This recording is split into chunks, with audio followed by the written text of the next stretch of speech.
What's up, Mami? And me! Samahan nyo kami ni Bella sa aming A Day in My Life dito sa probinsya. Ngayong araw, nag-aral nga kami ni Bella. Tinuruan ko siya magbasa para mahasa na nga siya sa pagbabasa. Ang kulit, mga kamami and me. Sa mga oras na to, kagigising nga namin. Nagbasa lang kami, inantok siya ulit.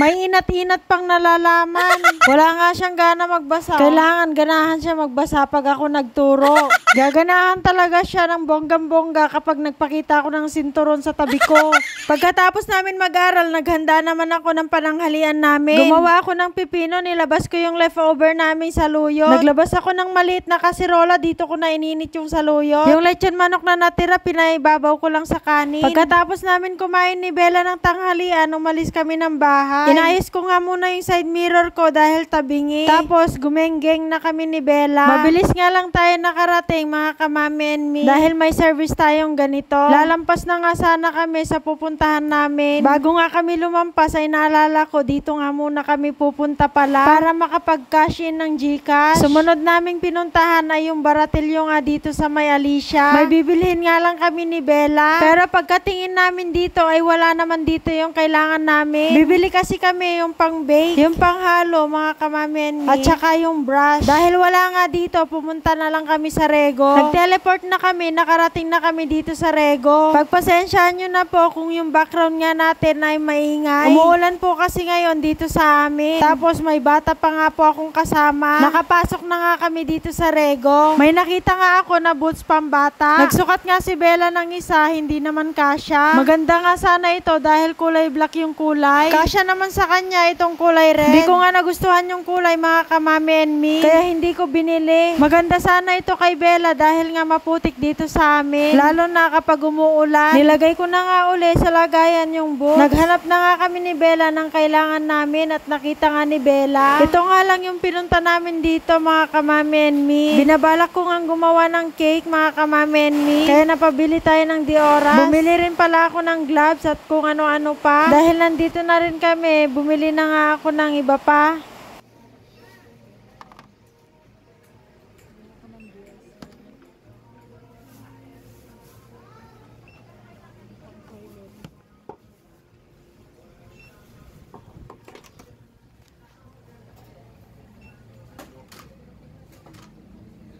Pagkatapos namin namili, umuwi na rin kami ng bahay. At nandito na nga kami sa bahay. Pagka-uwi nga namin si Bella, kinain na kaagad yung binili naming kwek-kwek. Bumili rin ako ng sa akin, syempre, yung lumpia. Isa sa paborito ko nga ito kapag pumunta ako ng palengke. Hinugasan ko nga muna yung motor ko bago ko ipasok sa loob. Kasi naman ang putik.